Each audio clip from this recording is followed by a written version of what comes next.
Ini VT 101 ya. Rupanya ini pertanyaan nggak bakal sok kelar ini, karena pertanyaannya ada yang mengulang. Contohnya ada teman yang bertanya, tolong ceritakan sedikit bagaimana caranya raja itu bisa melunasi utang Amerika. Gini Pak, soal uang itu memang soal yang paling misterius. Intinya begini deh ya. Intinya gini. Ini ada emas ya. Emasnya 3 kerajaan ya. Ini kerajaan Cina, ini kerajaan Jepang, ini kerajaan Mataram. Oke. Nah, saat itu perang dunia hancur semua, Eropa bubar. Ya, diserbu Hitler. Nah, ada emas lagi, yang 2 lagi, yaitu emasnya Rusia dan emasnya Jerman. Itu dibawa Putin ke Rusia. Nah, yang sisa ini emasnya siapa? Cina, Jepang, Mataram. Nah, emas ini dirampas oleh Amerika. Nah, sekarang kan dunia kan bangkrut semua. Oke. Emas disimpan. Setelah itu Amerika ngomong, sudah, emas seluruh dunia ada di saya. Kita bikin peraturan sekarang semuanya ikut US dollar gitu. Mau apa enggak? Nah, Prancis itu nggak mau. Prancis itu negara yang kemarin itu berkuasa seluruh dunia oleh Napoleon. Nah, nggak mau ya sudah. Besoknya itu Hitler itu menyerbu Paris. Paris bubar. Nah, itu akhirnya Prancis ikut mau tanda tangan mah. Akhirnya terbentuklah disebut World Bank. Nah, World Bank itu artinya apa? Artinya seluruh perputaran uang di dunia itu, uang tuh habis semua ya, udah rata semua tanah tuh, kerang dunia seluruh hancur, seluruh peradaban hancur, ya, semua bangkrut semua. Amerika bandarnya, ya, yang punya tadi emas tadi ya. Nah, dibuatlah uang US dollar. Nah, orang boleh utang. Kalau mau utang ke World Bank gitu loh. Nah, jaminannya apa? World Bank kan punya emas dari 3 kerajaan dunia. Nah, utang-utang itu di backup oleh emasnya Mataram dan Cina dan Jepang tadi. Nah, kemudian utang-utang itu menjadi utangnya negara-negara, termasuk negara Amerika. Nah, itu disebut M1 ya.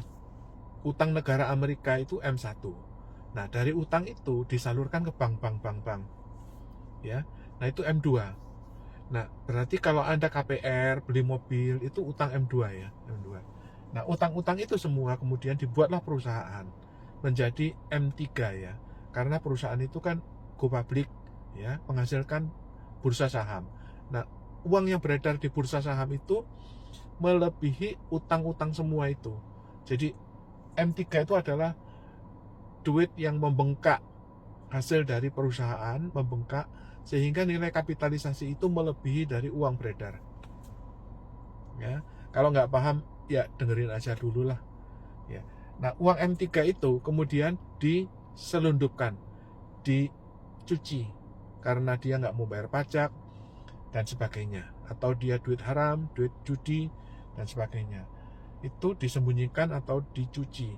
Nah, kemudian Romo Sanjoyo itu mengatakan bahwa M3 itu kan dana cucian, itu kan membludak ya. Katakan gini ya, dari M1 emasnya Mataram itu menjadi M1 kan. Nah, M1 itu menjadi M2 itu lipat 10. Artinya kalau kamu punya tabungan 100, kamu boleh memberi pinjaman 1000. Itu prinsip uang. Jadi uang dari M1 itu meledak 10 kali lipat menjadi M2. Nah, M2 itu meledak lagi 10 kali lipat menjadi M3. Kira-kira begitu. Nah, begitu giliran M3 itu beredar dalam bentuk pencucian uang, disita, dikembalikan lagi kepada Bank Indonesia. Nah, kalau yang di Amerika disita, dikembalikan lagi kepada World Bank. Nah, oleh karena M3 itu besar banget, bengkak banget, katakanlah duitnya Jack Ma, itu disita, dimasukin lagi kembali ke Bank of China. Nah, itu akhirnya utang-utang yang di World Bank itu bisa lunas. Kok bisa lunas? Ya sudahlah, kira-kira begitulah. Jadi intinya adalah dibuat uang itu diresirkulasi. Nah sekarang uang yang beredar dari Bank Indonesia itu 81 triliun tiap bulan. Uangnya siapa? Itu dana sitaan dari judi online, mafia tambang timah, Panji Gumilang. Selanjutnya siapa?